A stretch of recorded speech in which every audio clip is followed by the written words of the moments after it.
in the Angostura Museum with Peter Traboulay. Hi Peter, how are you? Hi. We have come to do a little rum tasting and to learn a little bit more about some very special rums. What do we have here, Peter? Okay, we have in this package we have Angostura 1824. The name of the product is because that's the year the company was founded in 1824. Right. The product is basically a 12-year-old rum, which means that the youngest rum in the blend is 12 years old. Right. And is intended primarily as a sipping rum. Right. When you say a sipping rum, not meant to have with other things. Not meant to be spoiled with other things. Not meant to be spoiled with other things. This is not a rum and coke rum. Okay, no, right. It's to be enjoyed as almost as a cognac. Right. Okay. Okay. And what's And the the other one, 1919? 1919, is 8-year-old rum. Again, the youngest rum in the blend would be 8 years old. It can be had as a mixed rum as well as a sipping rum. Right. Very, very popular by people who, for example, will drink aged scotch. They find a very easy transition because it's very smooth, and you would mix it typically with things like coconut water or club soda. Right. When you taste rum and you're drinking something like this, what is the kind of taste experience that you're looking for? Well, you have to basically break down the phases of tasting. I think the first thing you do when you're looking to taste a rum is to smell it. As people in the industry would say, nose the rum. Right. And then is that you sort of stick your nose in the glass? No, you don't stick your nose in the glass. You don't? You don't go. I can show you. Okay, sure. Okay, first of all, you swirl it. So it's swirled to we kept the cover on the glass so that the volatile yes, so the volatile is actually remaining there. Right. Right, and then you open it when you get here, and inhale. You don't stick your nose in. You inhale it, and as you inhale it, you begin to pick out the different flavors that are there. Things like, in this one is typically things like chocolate and toffee and oak notes, woody notes, toasted nuts, honey. I'm swirling. Right.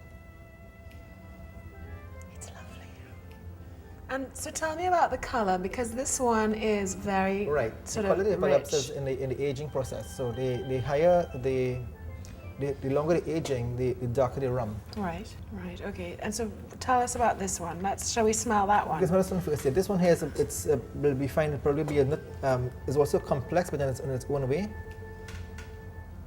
And again, if you smell this, you can probably pick up. You let me know what you smell first. It's not nearly as sort of sweet and chocolatey as that one. But you are picking up some vanilla. Yes, vanilla. Yeah. Okay.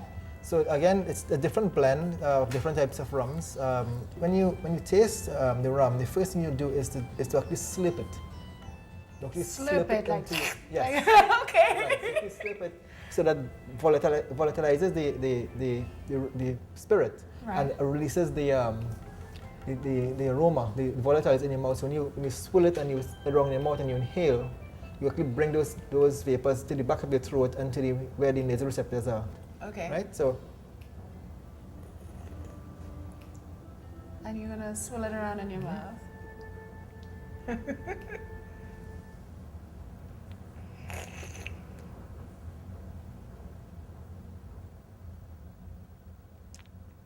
I'm still tasting it on the front of my mouth. That's another phase. Right. The first phase is the attack. So what comes to mind? What does it remind you of? And you use things to associate that you experience throughout your lifetime. You know, it tastes like, I don't know, maybe chocolate or vanilla or toffee or something. And then when you're swirling it around your mouth, what do you after you got a first sensation, what do you pick up? You swirl it around for as long as you need to, trying to pick out every note that's there and making an association.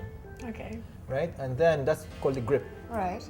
And then when you swallow, what's left in your mouth and your throat after you swallow is called the finish. And for as long as that lasts, you can judge it whether it's a medium, short, or long finish. There's also one more sensation you look for actually when you taste, and that's something called the mouth feel, or as the people in the industry call it, the tactile sensation.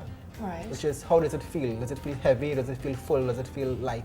You can describe it as being a medium-bodied rum, or full-bodied rum, or light-bodied rum. It's a really wonderful way to taste rum.